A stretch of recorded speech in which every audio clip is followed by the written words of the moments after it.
قاہرہ میں صدر حسنی مبارک کو اقتدار سے الگ کرنے کی تحریک 12ویں روز میں داخل ہو چکی ہے اور لبریشن اسکوائر میں اب بھی بے پناہ ہجوم موجود ہے جو مسلسل صدر حسنی مبارک کے اقتدار سے الگ ہونے کا مطالبہ کر رہا ہے۔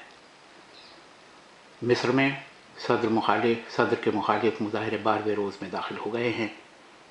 قاہرہ کے تحریر چوک میں اور لبریشن چوک میں مظاہرین عزم و ہمت سے موجود ہیں۔ قاہرہ میں عرب ٹی وی کا دفتر جلایا گیا ہے۔ ملک میں تبدیلی کے خواہش مندوں نے اس چوک میں جیسے پچھلے 12 دن سے ڈیرے ڈال رکھے ہیں اور اس کے اطراف میں اب جلی ہوئی گاڑیاں نظر آتی ہیں۔ فوجی دستے بھی چوک میں اور اس کے اطراف میں موجود ہیں اور فی الحال کوئی حل فوری طور پر نظر نہیں آ رہا، لیکن مظاہرین کا مطالبہ صرف یہ ہے کہ پہلے حسنی مبارک اقتدار سے الگ ہوں، وہ پھر کوئی بات کریں گے۔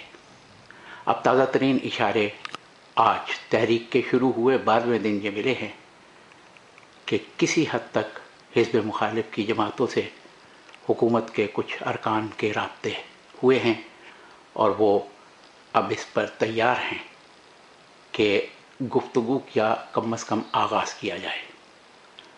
دوسری جانب امریکہ جس کا بہت عمل دخل ہے مصر کے اندر، اب اس نے ذرا تھوڑے سے صاف الفاظ میں یہ کہنا شروع کیا ہے کہ صدر حسنی مبارک کو جلد از جلد اقتدار عوام کے نمائندوں کے حوالے کرنا چاہیے جو اس تحریک میں ہیں، اور پہلی مرتبہ یہ اشارے بھی ملے ہیں کہ امریکہ اس پر تیار ہے کہ اخوان المسلمین سے بھی بات کی جائے۔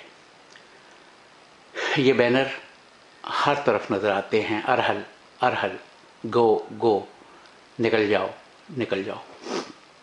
دنیا بھر میں مختلف مقامات پر مصری اپنے اپنے سفارت خانوں کے سامنے بھی مظاہرے کر رہے ہیں، اور ایسا ہی ایک مظاہرہ یہ دمشق میں ہو رہا ہے۔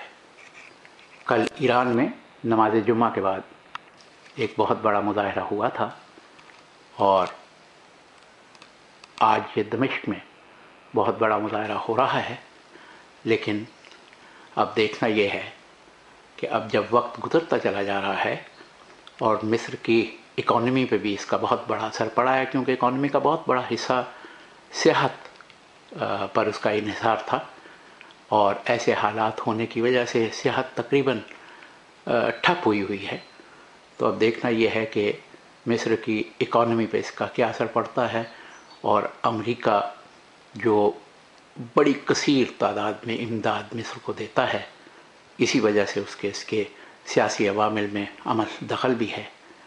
تو یہ نعرہ جو بنیاد بنا ہوا ہے مصر میں حسنی مبارک کے جانے کی، اس نعرے کا عملی ثبوت کب سامنے آتا ہے؟ ارحل ارحل مبارک، گو مبارک، گو مبارک۔ صفدر حمدانی، عالمی اخبار۔